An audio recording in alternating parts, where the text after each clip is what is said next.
चलिए स्टार्ट कर रहे हैं। स्ट्रेटेजिक मैनेजमेंट अपना चैप्टर नंबर 5 चल रहा था। कल लास्ट लेक्चर में मैंने आपको वो फिनटेक कंपनीज के बारे में बात की थी अपन ने, तो उनके बिजनेस के बारे में देख लिया था। फिनटेक में एग्जांपल्स बहुत सारे हैं, अगर आपको कंपनीज के नाम लिख के रखने हैं तो नोट कर लो, वो कल मैंने लिखवाए नहीं थे। फिनटेक वाला जो आंसर है पेज 130 पे, कुछ एग्जाम्पल्स ध्यान में रहेंगे, आपको एग्जाम में यूज भी करना है तो कोट कर सकते हो। एक तो अपना पेटीएम, फिर अपस्टॉक्स, जीरोदा, एक रेजर पे करके कंपनी है, पेमेंट गेटवे। आप जब पेमेंट करते हो तो रेजर पे का नाम आता है। एक बिल डेस्क करके कंपनी है, बिल डेस्क अपने आईसीआईसीआई की वेबसाइट पे जब पेमेंट करते हो ना तो बिल डेस्क आता है, तो बिल डेस्क भी पेमेंट गेटवे सर्विस है। पॉलिसी बाजार है, फिर ग्रो ऐप है, ग्रो, एको इंश्योरेंस, ये सारी कंपनीज। क्रेड, ग्रो के बाद एक्वा इंश्योरेंस। हाँ एको, ACKO, हाँ ऐड आती है ना इसकी, एको इंश्योरेंस, ACKO। भारत पे है, ये सब कंपनीज है, इनमें दो चार नाम लिख के रखो, ठीक है। तो ये सब फिनटेक कंपनीज है। अब इनके नाम से आपको पता चल गया कि इनका बिजनेस क्या है और कैसे काम कर रहे हैं। आर्टिफिशियल इंटेलिजेंस पे कल हम बात कर रहे थे, उसमें काफी कंपनीज के रिगार्डिंग हमने देखा। मेनली यहाँ पे इस टॉपिक में बात वही की है कि आर्टिफिशियल इंटेलिजेंस है क्या, मीनिंग तो हमें पता है कि भाई हम सॉफ्टवेयर का यूज कर रहे हैं, टेक्नोलॉजी का यूज कर रहे हैं, majorly for data analysis and future forecasting and prediction, कि जो पास्ट ट्रेंड और डेटा है उसके बेसिस पे हम प्रिडिक्ट कर सके कि आगे क्या होने वाला है। इन अ वे के बिजनेस में हमारे पास कैसी इंक्वायरीज आएंगी, कस्टमर की क्या रिक्वायरमेंट्स रहेंगी, प्रोडक्ट की जो डिमांड है वो कौन से सीजन में कौन से प्रोडक्ट्स की डिमांड ज्यादा रहती है। इवन टेरिटरी वाइज भी पूरा डेटा एनालिसिस हो जाता है। तो आजकल डेटा एनालिसिस एक फुल टाइम फील्ड हो गई है, लोग इसके कोर्सेज कर रहे हैं, और कंपनीज डेटा एनालिसिस करने वाले जो एनालिस्ट हैं उनको अच्छे खासे पैकेज देके हायर कर रही है, क्योंकि हर किसी को नॉलेज नहीं है वैसा। तो काफी सारे सॉफ्टवेयर इसके रिगार्डिंग डेवलप हो चुके हैं जिसके थ्रू आप ये काम कर सकते हो। अब कुछ 9 एरियाज यहाँ पे बोले हुए हैं। अब अपने जो एग्जीक्यूटिव का सिलेबस था ना, उसमें खाली फर्स्ट इंट्रोडक्शन वाले 2-3 पैराग्राफ ही थे एआई के ऊपर, ये 9 पॉइंट्स नहीं थे। अब इस मॉड्यूल में इन्होंने ऐड किए हुए, तो समझ लेते हैं क्या बोलना चाह रहे हैं। सबसे पहला बिजनेस स्ट्रेटेजी पढ़ो। Creating an AI strategy for the sake of it won't produce great results. To get the most out of AI, it must be tied to your business strategy and your big picture strategic goals. That's why the first step in any AI strategy is to review your business strategy. After all, you don't want to go to all this trouble and apply AI to an outdated strategy or irrelevant business goals. In this step, ask yourself questions such as, is our business strategy still right for us? Is our strategy still current in this world of smarter products and services? Have our business priorities changed? ठीक है, तो सिर्फ AI को introduce कर देने से आपका business चल पड़ेगा ऐसा भी नहीं है। आपके बिजनेस की जो एग्जिस्टिंग स्ट्रैटेजी है उसके हिसाब से एआई आपको कहाँ हेल्प कर सकता है, आपको वो पहले एक बोलते हैं ना कंपैरिजन करके रिलेशन तो देखना पड़ेगा। नहीं तो आपने एक सॉफ्टवेयर इंस्टॉल कर दिया, कुछ एआई पे काम कर लिया, लेकिन आपके बिजनेस में उससे कोई हेल्प ही नहीं हो रही, तो ऐसा नहीं होना चाहिए। तो या तो अगर आपकी स्ट्रैटेजी आउटडेटेड है तो पहले आप आज की टेक्नोलॉजी के हिसाब से अपनी बिजनेस स्ट्रैटेजी को अपडेट करो, फिर एआई टेक्नोलॉजी को उसमें इंट्रोड्यूस करोगे तो उसका कुछ फायदा हो पाएगा। अदरवाइज सिर्फ वो दिखाने के लिए भाई हमारे यहाँ भी एआई हम सॉफ्टवेयर यूज करते हैं, इंस्टॉल कर लिया, खर्चा कर लिया, लेकिन उसका कोई आउटपुट नहीं आ रहा, तो वैसा नहीं होना चाहिए, ये सेंस में बोल रहे हैं। नेक्स्ट, स्ट्रेटेजिक एआई प्रायोरिटीज, हाँ पढ़ो। Now that you are absolutely clear on where your business is headed, you can begin to identify how AI can help you get there. In other words, what are our top business priorities? What problems do we want or need to solve? How can AI help us deliver our strategic goals? The AI priorities that you identify in this phase are your use cases. To ensure your AI strategy is focused and achievable, I would stick to no more than 3 to 5 AI use cases. तो यहाँ पे बोल रहे हैं कि आपने clear कर लिया कि बिजनेस कौन सी डायरेक्शन में लेके जाना है, तो उस हिसाब से एआई आपको हेल्प कर सकता है। तो बिजनेस में आपकी प्रायोरिटी क्या है, आपको एआई से क्या मदद चाहिए, क्या प्रॉब्लम्स है जो आप सॉल्व करना चाहते हो, तो उस सेंस में फिर हम उस चीज़ को डेवलप कर सकते हैं। एआई मतलब बेसिकली एक सॉफ्टवेयर हो गया, तो सॉफ्टवेयर ऑब्वियसली नीड बेस्ड होता है। जब तक रिक्वायरमेंट क्लियर नहीं होगी तब तक आप उसको क्या डेवलप करोगे। जैसे कल मैंने आपको रेट गेन वाला जो एग्जांपल दिया कंपनी का, तो उसमें यही हो रहा था ना कि वो कंपनी का बिजनेस मॉडल ही वही है। एक बोलते हैं सॉफ्टवेयर एज अ सर्विस, ये टर्म यूज होता है, तो software as a service model पे वो लोग काम कर रहे हैं। तो उनका आइडिया वो था कि हमें इन कंपनीज को हेल्प करना है जो ई कॉमर्स में है, ऑलरेडी ऑनलाइन बुकिंग्स देती है, और प्राइस वेरिएशंस और फ्लक्चुएशंस वो लोग खुद मैन्युअली मैनेज नहीं कर पाते। तो हम उनको ऐसा प्रोडक्ट ऑफर कर रहे हैं कि आप क्यों मेहनत कर रहे हो प्राइस मेंटेन करने का, कि भाई मंडे को ये फ्लाइट का ये टाइम पे इतना प्राइस रखना है, संडे को ये रखना है, सैटरडे को ये रखना है, क्रिसमस के दिन ये रखना है, वो आपको नहीं सोचना है। हमारा एआई सॉफ्टवेयर हमने वैसा प्रिपेयर किया है कि आप डेटा इनपुट दो, पिछले 1 साल का जो डेटा आपके पास होगा, कितने रेट पे टिकट्स बुक हुई है, उसके बेस पे पूरा ट्रेंड एनालिसिस करके बता देगा। आपको कुछ करने की जरूरत नहीं, क्रिसमस की छुट्टी है, दिवाली की छुट्टी है, पीक टाइम है, ऑफ टाइम है, उसको सब पता है। तो जो प्राइस वो आपके सिस्टम को बताएगा उसी प्राइस पे आपको बुकिंग्स लेनी है और आपका बेस्ट रेवेन्यू जनरेट होगा। तो प्रॉब्लम ढूंढा, उसका सॉल्यूशन दिया और जिस क्लाइंट को जैसा सॉल्यूशन चाहिए उसको वैसा प्रोडक्ट बना के दिया। तो वो चीज़ें हमें प्रायोरिटी सेट करनी है कि हमें क्या प्रॉब्लम सॉल्व करना है, फिर उसके बेसिस पे अपने सॉफ्टवेयर को डेवलप करवा सकते हैं। कुछ एग्जांपल्स में बोला है, developing smarter products and services, ठीक है, जनरल हो गया। Making business process and functions more intelligent, business process और फंक्शन को मोर इंटेलिजेंट बनाना मतलब ऑटोमेशन की तरफ लेके जाना। अकाउंटिंग का सॉफ्टवेयर है, सेल्स का सॉफ्टवेयर है, एचआर जो एम्प्लॉयज का डेटा मेंटेन करने के लिए सॉफ्टवेयर यूज कर रहा है, तो उसमें एआई का अगर हम यूज करें तो क्या होगा, मैनुअल वर्क कम हो जाएगा, कैलकुलेशंस हमें मैन्युअली नहीं करनी पड़ेगी, सिस्टम अपने आप करके दे देगा। तो उस तरीके से उसको और इंटेलिजेंट बना सकते हैं। ऑटोमेटिंग द रिपीटेटिव और mundane task to free people up for more value adding activities, ऐसी एक्टिविटीज जिसमें दिमाग नहीं लगाना, मैकेनिकल काम है, जैसे प्रोडक्शन में होता है। तो प्रोडक्शन में जो कार की असेंबलिंग की अपन बात कर रहे थे, अब कार असेंबलिंग का जो काम है वो कैसा है कि लेबर वर्क है, भाई ये पार्ट यहाँ से आया, यहाँ फिट किया, उसको नट बोल्ट टाइट किया, आगे पास कर दिया, वो मैनुअल काम और रिपीटेटिव, उसमें कोई दिमाग तो यूज करना नहीं। तो ये काम आप अपने ह्यूमन रिसोर्स से करवा के उसको वेस्ट क्यों कर रहे हो? भाई इंसान का काम दिमाग चलाने का है, हाथ पांव चलाने के लिए आप मशीन्स और मैकेनिक्स का यूज कर सकते हो। तो एआई टेक्नोलॉजी जो आजकल है वो असेंबलिंग लाइन में जो है यूज होती है। इतना मतलब एक होता है नैनो सेकंड का भी टाइमिंग सेट कर रखी है कि भाई यहाँ से ना वो कार का जो बॉक्स या जो अपने बॉडी है वो रेडी होके आता है, जो ग्लास विंडो है वो एक मैकेनिक्स जो आर्म होता है वो लेके आ रहा है, उसी टाइमिंग पे वो कार वहाँ पे आती है और वो ग्लास उसके ऊपर फिट हो जाता है, स्टिक हो जाता है, आगे बढ़ जाता है। इतना उन्होंने प्रिसीशन से टाइमिंग सेट किया है। मैकेनिकल टास्क है, हर 10 सेकंड में एक गाड़ी का बॉक्स आता है, उस पर ग्लास फिट होता है, आगे चला जाता है। तो ये सब चीज़ें मैन्युअली करने की कोई नीड नहीं है, आप एआई के थ्रू रिपीटेटिव टास्क को ऑटोमेट कर सकते हैं, वो एक उसका एडवांटेज होगा। नेक्स्ट आई गया मैन्युफैक्चरिंग प्रोसेस को ऑटोमेट करना। मैं आपको ना इसके लिए कुछ कार मैन्युफैक्चरिंग या असेंबलिंग लाइन का जो एक वीडियो या ऐसा कुछ शेयर करूंगा या आपने देख लेंगे, उससे आपको क्लैरिटी आएगी काम कितना ऑटोमेटिक है, तो वो एआई वाला एग्जैक्टली कैसे काम कर रहा है और कितना प्रिसाइजली काम कर रहा है वो आपको आइडिया आ जाएगा। नेक्स्ट देखते हैं short term AI adoption priorities. हाँ पढ़ो इसको। Transforming products, services, or processes is never going to be an overnight task. It may take some time to deliver the use cases we have identified. For that reason, I find it helps to also identify a few AI quick wins, short-term AI priorities that will help you demonstrate value and gain buy-in for bigger AI projects. Ask yourself, are there any opportunities to optimize processes in a quick, relatively inexpensive way? What smaller steps and projects could help us gather information or lay the groundwork for our bigger AI priorities? या ऐसा बोलना चाह रहे हैं कि आप artificial intelligence पे shift करना चाहते हो, तो this is not an overnight process कि भाई कल से एकदम से सब कुछ शिफ्ट हो जाएगा। आपको अपने टोटल बिजनेस प्रोसेस के छोटे छोटे स्टेप्स या छोटे छोटे प्रोसेसेस को धीरे धीरे एक एक करके ऑटोमेट करना पड़ेगा। एक पॉइंट पे जाके जब पूरा सिस्टम आपका ऑटोमेट हो चुका होगा, इंटीग्रेट हो जाएगा, तब आपको लगेगा कि बड़ा एआई प्रोजेक्ट हमने सेटअप कर लिया। लेकिन ये ओवरनाइट पॉसिबल नहीं है, आपको स्टेप बाय स्टेप चलना है, सिंपल इतना बता रहे हैं। फिर इसके बाद आ रही है डेटा स्ट्रैटेजी। डेटा स्ट्रैटेजी में मैं बता ही देता हूँ, मेजरली यहाँ पे ये है कि एआई डेटा के बिना कोई काम का नहीं, क्योंकि जब तक आप उसको इनपुट नहीं दोगे, एंड लॉट्स ऑफ इनपुट, कितना डेटा चाहिए उसको, तब जाके वो आपको आपके मतलब का जवाब दे पाएगा। अब ये चैट जीपीटी जो बनाया, तो चैट जीपीटी ऐसा कोई भगवान थोड़ी ना कि अपने आप कुछ भी सोच के वो आपको आंसर दे देता है और सब कुछ करेक्ट बता रहा है।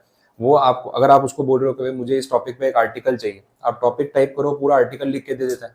तो वो टॉपिक से रिलेटेड आर्टिकल्स में जो वर्ड, जो कंटेंट, जो डेटा यूज हो रहा है वो कहाँ से ला रहा है, तो उसके डेटाबेस में से ला रहा है। तो इतना एक्यूरेट और हैवी डेटाबेस बनाना पड़ेगा जिससे किसी भी यूजर की कोई भी रिक्वायरमेंट फुलफिल हो जाए, तभी जाके हम बोल सकते हैं कि वो एआई के लेवल की चीज है, चैट जीपीटी कर रहा है। अच्छा, उसमें भी वर्जन अलग अलग है। चैट जीपीटी अगर फ्री वाला यूज कर रहे हो तो पुराना डेटाबेस के बेसिस पे आपको काम करके देता है। अगर आपको रियल टाइम डेटा चाहिए और उसके बेसिस पे आप कुछ जनरेट करना चाहते हो, तो चैट जीपीटी का चार्जेबल मॉडल भी है।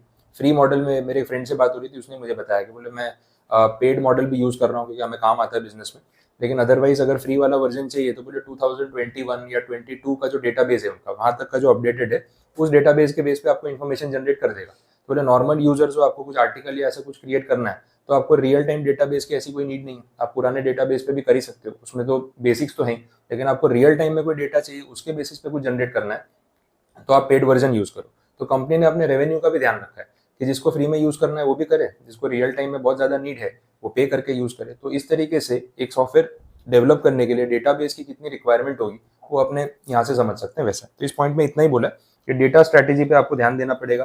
कहाँ से डेटा कलेक्ट कर रहे हो, वो डेटा कितना एक्यूरेट है, उसको कैसे स्टोर कर रहे हो, कैसे सिस्टम के साथ इंटीग्रेट कर रहे हो कि उसका बेस्ट आउटकम आ सके, इस पर हमें काम करना चाहिए। आगे बढ़ सकते हैं। नेक्स्ट है एथिकल और लीगल इशू।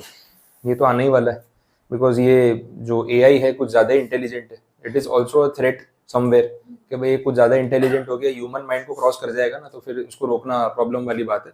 तो ये भी थ्रेट इसमें आता है। अब इसमें जब एआई की बात हो रही है, डेटा की बात हो रही है, तो फिर वो प्रिवेसी वाला मैटर भी आ जाता है कि ये एथिकल है या नहीं है। हम इतना डेटा कलेक्ट कर रहे हैं, जैसे आपका और मेरा डेटा, अपन बात कर रहे थे गूगल की, कि आप कुछ भी सर्च करते हो तो इमीडिएटली फिर वो एड्स वालों को पता चल जाती है ये सर्च कर रहा है, और वो एड दिखाना शुरू कर देते हैं। अब ये कहाँ तक एथिकल है, कहाँ तक नहीं, वो भी समझना है, कहाँ तक लीगल है, कहाँ तक नहीं, वो भी ध्यान देना है कि फिर वो आप प्राइवेसी ब्रीच करने के लेवल पे चले जाओ जस्ट टू सिक्योर डेटा, तो वो एक पॉइंट के बाद जो है वो अच्छा भी नहीं होगा। तो वो एक बहुत थिन लाइन मार्जिन हो जाता है कि this is breach of privacy and this is legal. तो वो कंपनीज को बहुत ध्यान रख के चलना पड़ता है कि हम लीगल काम करते करते कि डेटा की लालच में इलीगल लाइन पे ना चले जाए। जैसे गूगल का उस दिन मैंने आपको शेयर किया कि वो इनकॉग्निटो वाले में भी उन्होंने फिर प्राइवेसी ब्रीच कर दी गूगल एड्स के चक्कर में, तो वो गलत हो गया ना। जब इनकॉग्निटो को आप खुद ही बोल रहे हो कि हम इसमें ट्रैक नहीं करते यूजर एक्टिविटी, तो यूजर उस हिसाब से उसको यूज कर रहा है कि मुझे एक्टिविटी ट्रैक नहीं करवानी, रीजन कोई भी हो, फिर भी आप उसकी एक्टिविटी ट्रैक कर रहे हो, तो एथिकल और लीगल कैसे होगा। अब उनको जो फाइन उन्होंने बोला वो पे करना ही पड़ा। तो वैसे पॉइंट्स भी आ सकते हैं। क्वेश्चंस भी यहाँ पे देखो उस तरीके के बोले, how can we avoid invading people's privacy, are there any legal implications of using AI in this way, what sort of consent do we need from customers, users, employees. होता है ना ऐप में परमिशंस, ठीक है, तो app वाले अब जब तक वो अलाउ नहीं करोगे, आप डिनाई कर दो, तो फिर ऐप चलता नहीं है। अब ये ऐप्स में भी काफ़ी मैटर हो चुका, गूगल प्ले स्टोर और एप्पल स्टोर भी ध्यान रखता है कि जिस ऐप को जितनी परमिशंस चाहिए, अगर वो उससे ज़्यादा परमिशंस मांग रहा है कि भाई हर किसी को, जैसे एक फोटो वीडियो का एक्सेस होता है, कॉल लॉग का एक्सेस होता है, आपके मैसेज वाला जो ऐप है उसका एक्सेस होता है, तो उसमें से कितने एक्सेस उसको चाहिए, माइक्रोफोन का, लोकेशन का, तो हर ऐप को सारे एक्सेस नहीं चाहिए होते। तो जितने ज़रूरी है वो उतने ही मांगे। अगर वो ज़्यादा एक्सेस मांग रहा है तो अब प्ले स्टोर उसको ट्रैक करता है कि भाई इतने ज़्यादा एक्सेस क्यों मांग रहा है, तो वो लोग भी उसको रिपोर्ट करते हैं, ब्लॉक करते हैं, या जो डेवलपर है उसको बोलते हैं कि इतनी परमिशंस की क्या रिक्वायरमेंट है बताओ। तो टेक्निकल बेसिस पे काम हो रहा है। व्हाट्सएप पे अपन देख रहे हैं एंड टू एंड एनक्रिप्शन, आप उसको ऑन कर दो। अब वो बोलता तो है कि भाई end to end encryption safe है, हम आपके मैसेज नहीं पढ़ते, ठीक है, व्हाट्सएप वाला तो यही बोल रहा है, बट मैं तो नहीं मानता कि ऐसा होता होगा। सीधी बात है, व्हाट्सएप वाला, सपोज आप व्हाट्सएप कंपनी के ओनर होते तो आप क्या करते, एंड टू एंड एनक्रिप्शन में मैसेज पढ़ते, किसी के नहीं पढ़ते, पूरी दुनिया का सारा व्हाट्सएप चैट आपके पास पड़ा है, तो नहीं पढ़ते ना, नहीं पढ़ते, थोड़ी है। जरूरी नहीं है, पढ़ भी सकते हो। ऐसा नहीं कि भाई किसी की प्राइवेसी ब्रीच करनी है, बट जो जिसने खुद सॉफ्टवेयर बनाया, जो खुद ओनर है, वो खुद ही ऐसा सॉफ्टवेयर बनाए कि खुद भी चाहे तो उसको एक्सेस नहीं कर सकता। वैसा तो होने वाला है ही नहीं। वो लोग के पास कुछ ना कुछ बैकएंड में पावर होना है। जब सारा डेटा उनके सर्वर पे स्टोर हो रहा है, वो ऐसा सर्वर बना रहा है कि वो खुद भी किसी का मैसेज रीड ना कर पाए। मैं तो नहीं मानता कि ह्यूमन माइंड इतना डिस्क्रीट हो सकता है कि नहीं नहीं यार, ये तो प्राइवेसी है, किसी का मैसेज अपने नहीं पढ़ सकते। क्या पता बैठे बैठे बोर हो रहा है, उसको कुछ करना नहीं, ऐसे ही पढ़ रहा है, हो सकता है ना, कुछ भी पॉसिबल है। अब गूगल वाला आपकी इनकॉग्निटो मोड की प्राइवेसी ब्रीच कर रहा है, तो व्हाट्सएप वाला कौन सा एंड टू एंड एनक्रिप्शन आपका नहीं चेक कर रहा होगा, ये बोलने की बात है। तो वो बोल तो देते हैं, फिर भी देखो व्हाट्सएप चैट लोगों की लीक हो जाती है, न्यूज चैनल पे दिखा रहे होते हैं, मतलब वो कहाँ से आ जाते हैं। तो कुछ ना कुछ तो होता ही होगा, ठीक है। तो ये कोई इतना डिपेंडेबल चीजें नहीं है जितना वो बोल रहे हैं। स्नैपचैट का क्या? स्नैपचैट पे भी होता अच्छा, हाँ, स्नैपचैट पे तो डार्क वेब पे बहुत बार डेटा सेल हो चुका है। स्नैपचैट का 2-3 बार हैक हुआ है, 2014 में हुआ, 2019 में हुआ। 2 मिलियन यूजर्स का पूरा स्नैपचैट अकाउंट का डेटा डार्क वेब पे ऊपर सेल पे चला गया था। ये आप गूगल सर्च करोगे आपको मिल जाएगा। अब उसमें क्या है ना कि आप जो भी उस पर इमेज शेयर कर रहे हो, कंटेंट शेयर कर रहे हो, तो आपको लगता है कि व्यू किया गायब हो गया, वो हो भी जाता है, सामने वाले को नहीं दिख रहा है, पर सर्वर पे तो है ना, सर्वर पे से थोड़ी ना डिलीट हो रहा है। तो जब सर्वर हैक होता है फिर उसके ऊपर तो सारा जो डेटा है वो तो सेल हो ही जाता है। तो बहुत सारे यूजर्स का वो डेटा पूरा डार्क वेब पे अवेलेबल था, कुछ अमाउंट खर्च करके आप सब कुछ बाई कर सकते हो वैसे। तो ये सब चीज़ें होती हैं, तो वो उतना सेफ नहीं है जितना वो बताते हैं। नेक्स्ट, तो एथिकल लीगल इश्यूज वाले में ये मैटर है। दूसरा टेक्नोलॉजी इश्यूज। अब ये तो रहेगा क्योंकि एआई मतलब कोई छोटी चीज़ नहीं है ना, फिर उस लेवल की टेक्नोलॉजी आपको चाहिए, तो वो अवेलेबल है आपके कंट्री में, वैसी प्रोग्रामिंग कोडिंग हो पा रही है, वैसा खर्चा आप बेयर कर पा रहे हो नहीं, ये भी एक देखने वाला मैटर हो सकता है। Skills and capacity. अब एआई, उसके लिए चाहिए लोग जिनको एआई आता हो। अब आज की डेट में क्या हो गया, जैसे एआई का ये चैट जीपीटी ये सब आया, तो लोग ये बोल रहे हैं कि यार आईटी वालों की जॉब चली जाएगी। वो एक एस्पेक्ट है, लेकिन दूसरा ये है कि एआई मैनेज करना जिनको आता है उनकी डिमांड मार्केट में बढ़ रही है। अभी रिसेंटली आर्टिकल में आया, companies 50-60 lakh rupees per annum से लेके 1.5 करोड़ तक के पैकेजेस दे रही है उन लोगों को जिनको ये एआई सॉफ्टवेयर्स को मैनेज करना आता है या उसके बारे में डिटेल्स टेक्निकली पता है। क्योंकि बहुत कम लोग हैं इंडिया में जिन्होंने इसके बारे में सीखा है, क्योंकि अभी अपकमिंग है, लोग सीख रहे हैं, बट जो पहले सीख गया वो लोग हंड्रेड्स में भी नहीं है इंडिया में, तो फिर उनको मुंह मांगा पैसा कंपनी दे रही है, बिकॉज डेटा एनालिसिस और एआई की बहुत डिमांड है और ये कोर्स करने वाले लोग बहुत कम है। जब तक पब्लिक को समझ में आता है कि हाँ इन चीज़ों में भी करियर बनता है, तब तक तो और टेक्नोलॉजी आगे चली गई थी। ये भी तो है ना, अपने ट्रेडिशनल कोर्सेज करते हैं, उसके बाद ये कुछ नया करने के लिए भी लोगों को टाइम लगता है कि ऐसा कुछ करने से भी करियर बनेगा कि नहीं बनेगा। तो एआई में और डेटा एनालिटिक्स में अभी काफी ग्रोथ है और उस हिसाब से लोग इसको भी कर रहे हैं। जो आईटी फील्ड से कनेक्टेड है उसमें कोर्सेज लोग कर रहे हैं। Next implementation. हाँ, इसमें लैंग्वेज पढ़ लो क्या बोल रहे हैं। Here you need to think about how you will turn your AI strategy into reality. This might surface questions such as how will we deliver our AI projects? What are the key next steps? Who is responsible for delivering each action? Which actions or projects will need to be outsourced? अब ये वो implementation के AI software कैसे काम करेगा, कि उसका कितना डेवलपमेंट हम खुद करेंगे, कितना हम आउटसोर्सिंग करेंगे, ठीक है, तो उस बारे में बात कर रहे हैं इम्प्लीमेंटेशन बेसिस पे। और लास्ट में है चेंज मैनेजमेंट इश्यूज। मेन बात तो वही है कि भाई ये जो एआई का जो डर है लोगों में, दिस इज अ चेंज और मेजर चेंज हो गया है, तो कहीं ना कहीं वही अपने स्टाफ को रेजिस्टेंस टू चेंज से बाहर लाके एक्सेप्टेंस की तरफ लेके आना, वो भी एक चैलेंज है। तो एआई के साथ ये भी एक एस्पेक्ट है जो जुड़ा हुआ है, इसकी बात यहाँ पे हो रही है। थियरी में कुछ टेक्निकल नहीं है, तो एआई वाला टॉपिक अपना इसके साथ कंप्लीट है। अब क्योंकि 9 पॉइंट्स दे रखे हैं तो ऑब्वियसली एग्जाम में कुछ ना कुछ आ सकता है, अब ध्यान रखना। लास्ट टॉपिक है इस चैप्टर का, that is related to blockchain technology. This is basically crypto currency, bitcoin and everything. वो सब पॉइंट्स पे बात हो रही है, तो समझ लो क्या है। अब इसमें ना बहुत डिटेल में जाना तो आपको भारी पड़ेगा और कोई काम भी नहीं, क्योंकि अपनी फील्ड नहीं है। This is like a topic कि आपको बताया हुआ है कि आजकल लेटेस्ट टेक्नोलॉजी वाली चीज़ों में क्या चल रहा है, तो जितना मैं उसको सिंपल वे में आपको समझा सकता हूँ उतना बता रहा हूँ कि आपका एग्जाम के लिए काम हो जाए, टॉपिक भी रिलेट हो जाएगा लैंग्वेज वाइज और आप आंसर लिख सकते हो। अपने को उतना ही करना है। अब ये जो ब्लॉकचेन टेक्नोलॉजी है, ये बोल रहे हैं बहुत सेफ है, इसका काफ़ी बेनिफिट है, ऐसा वैसा। तो एग्जैक्टली ये है क्या? नॉर्मली क्या होता है, अपने कोई भी एक ट्रांजेक्शन की डिटेल या एक फाइल अगर इलेक्ट्रॉनिक फॉर्म में सेव करते हैं, तो वो सर्वर के ऊपर, हार्ड डिस्क के ऊपर ना एक लोकेशन पे पड़ी होती है। आप ऐसा समझ लो कि भाई कोई एक सामान, कोई भी एक कीमती चीज़ आपने एक लोकेशन पे रख दी, अब वहाँ से उसको चोरी करना, उसको ट्रैक करना काफ़ी ईजी हो जाता है। क्योंकि अगर तो हाँ ध्यान दो, तो ब्लॉकचेन टेक्नोलॉजी की जो यहाँ पे बात हो रही है, यहाँ पे बोला हुआ है कि आप कोई भी एक चीज़ अगर एक लोकेशन पे रखो, अब इसको थोड़ा आपको विजुअलाइज वैसे करना है कि आपने फिजिकली कोई प्रोडक्ट किसी लोकेशन पे रखते हैं, उसके बदले आप डेटा यहाँ पे सर्वर पे एक लोकेशन पे सेव कर रहे हो। तो वो ट्रांजेक्शन की डिटेल, वो डेटा अगर किसी को हैक करना हो, तो अगर वो रूट तक पहुंच गया कि भाई ये लोकेशन है, तो उसके लिए वो इन्फॉर्मेशन वहाँ पूरी पड़ी हुई है, उसको चुरा लेना, उसको कॉपी कर लेना उसके लिए ईजी। ब्लॉकचेन क्या कर रहा है, आपके ट्रांजेक्शन को मल्टीपल पार्ट्स में डिवाइड कर देता है, और वो एक ट्रांजेक्शन को 10 टुकड़ों में डिवाइड कर देगा, और 10 टुकड़े अलग अलग सर्वर्स पे, अलग अलग लोकेशन पे सेव हो रहे हैं। तो एक इन्फॉर्मेशन का एक हिस्सा आपको एक लोकेशन पे कहीं रैंडमली मिलेगा, दूसरा हिस्सा कहीं और मिलेगा। तो अगर कोई एक हिस्से तक पहुंच भी गया, that is part of an information, और वो इनकम्प्लीट है, तो इनकम्प्लीट डेटा किसी के काम नहीं आने वाला, तो पूरी इन्फॉर्मेशन चोरी नहीं हो सकती। तो इस टेक्नोलॉजी को इन्होंने ब्लॉकचेन टेक्नोलॉजी का नाम दिया, क्योंकि वो ट्रांजेक्शन को है ना, उसकी जो चेन है उसको तोड़ देता है, ब्लॉक्स में डिवाइड कर देता है, और वो ब्लॉक्स रैंडम लोकेशन पे पूरे वर्ल्ड में किसी भी सर्वर पे कहीं पे भी स्टोर हो सकते हैं, एक लोकेशन पे स्टोर नहीं होते। तो जब उसका ओनर उसको एनक्रिप्ट करेगा, तो वो इस तरीके से डिवाइड हो जाएंगे, और जब उसका ओनर उसको डिक्रिप्ट करेगा, तो सारी इन्फॉर्मेशन वो जगह से कनेक्ट होकर फिर उसको एक फॉर्म में मिल जाएगी। तो इसकी वजह से इसकी सिक्योरिटी बढ़ जाती है, और वो ट्रांजेक्शन का सोर्स या उसकी डिटेल को ट्रेस करना हैकर्स के लिए इतना ईजी नहीं होता। इसलिए बोल रहे हैं कि ब्लॉकचेन टेक्नोलॉजी बहुत ज़्यादा सेफ है।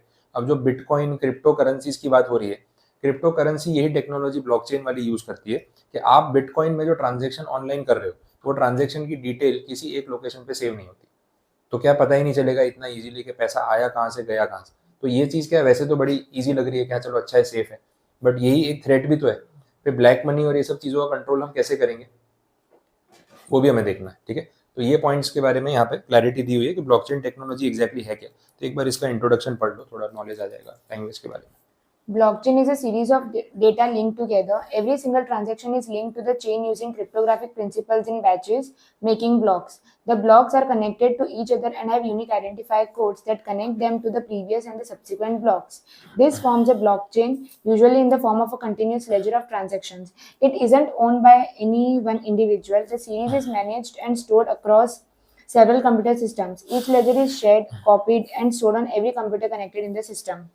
This decentralized nature of storage provides security, since changing the details of one record will cause the hash of that block to change, disconnecting it from the next one and causing the latter's hash to change and further such disruptions.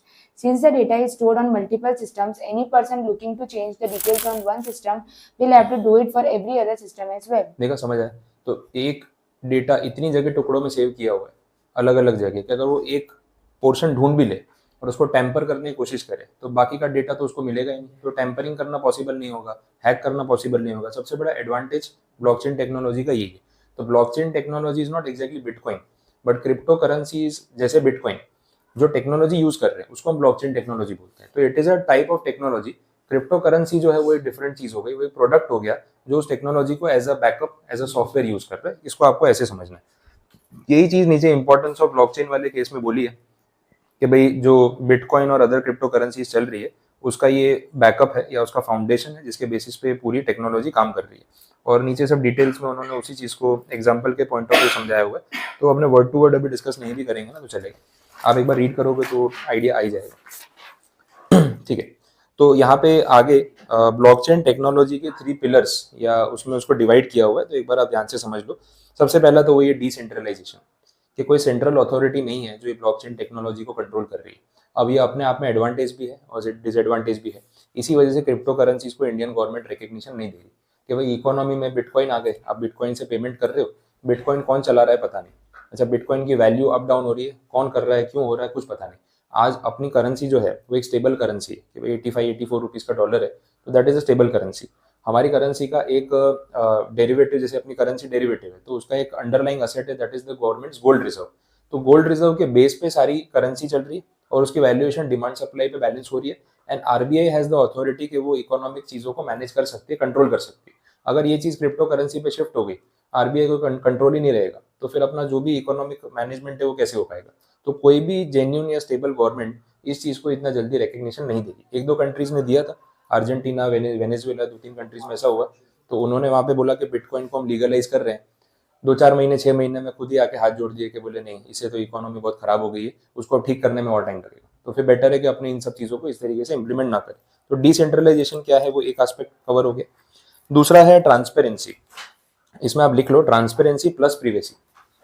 Short में बता रहा हूँ, word to word नहीं जाना है। Transparency plus privacy दोनों terms का reference है। ठीक है, अब देखो ट्रांसपेरेंसी और प्रीवेसी दोनों साथ में कैसे काम कर रही है। एग्जांपल ही देख लो, सेकंड पॉइंट में आपको दिखेगा। उसमें ऐसा बोला है कि जैसे अगर आपने एक ट्रांजेक्शन किया, जैसे आपने किसी को एक बिटकॉइन भेजा, तो वैसे डायरेक्टली लिखा नहीं आएगा आपके नाम से कि भाई जैसे यहाँ लिखा है कि बॉब सेंट 1 बिटकॉइन। ये तो डायरेक्ट इन्फॉर्मेशन होगी कि किसने क्या ट्रांजेक्शन किया, पता चल गया।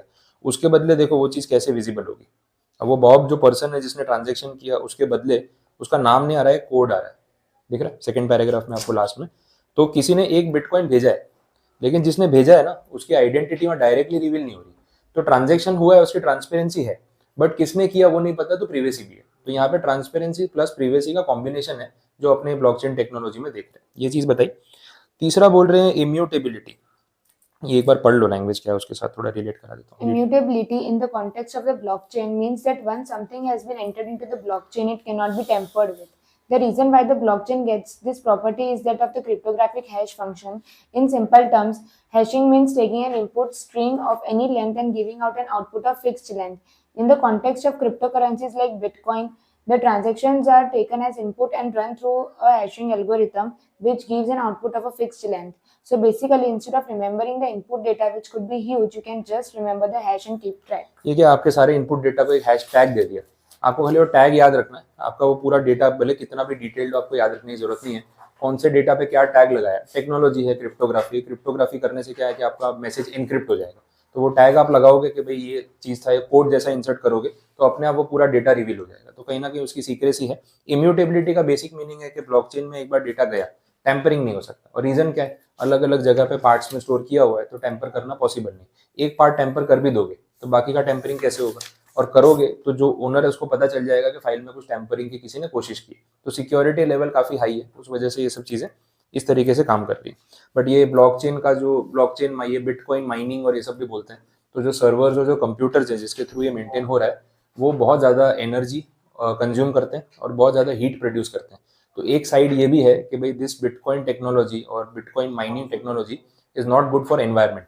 और एनवायरनमेंट से क्या लेना देना, टेक्नोलॉजी है भाई। सर्वर जिसके ऊपर ये सब काम चल रहा है, वो सर्वर इतना एनर्जी कंज्यूम करता है और इतनी हीट प्रोड्यूस करता है कि वो क्लाइमेट चेंज तक भी एक पॉइंट पे बात जा सकती है अगर ये बढ़ता गया। तो ये एक नेगेटिव एस्पेक्ट भी है इसका, जिसके ऊपर बात करते हैं। तो ब्लॉकचेन में इतनी चीज़ें हैं। नेक्स्ट पेज पे तो बताया कि कहाँ कहाँ पे ये सब काम आ सकता है, कौन कौन से बिजनेस एप्लीकेशंस में आप ब्लॉकचेन यूज कर सकते हो। ऑनलाइन जो भी टेक्नोलॉजी है सब में ब्लॉकचेन टेक्नोलॉजी का यूज हो सकता है, काफ़ी जगह हो भी रहा है। बैंकिंग ट्रांजेक्शन्स में कर सकते हैं, ऑनलाइन डेटा स्टोरेज में कर सकते हैं, क्लाउड कंप्यूटिंग में हो सकता है, इन सब में काम आएगा। तो ये लिस्ट आप पढ़ सकते हो। Stock trading, IoT, internet of things, intellectual property का प्रोटेक्शन, सब में चलेगा। मेजरली आंसर था रिगार्डिंग दिस टॉपिक। और लास्ट में स्ट्रक्चरल इम्प्लीमेंटेशन रिपीट है, उसमें मेरी जरूरत नहीं पड़ेगी, आपको सिर्फ एक बार फॉर्मेलिटी के लिए रीड आउट करना है और पिछले टॉपिक्स का समरी। ठीक है, तो इसके साथ ये चैप्टर आपका कंप्लीट टेक्निकल टॉपिक था कवर अप हो चुका है।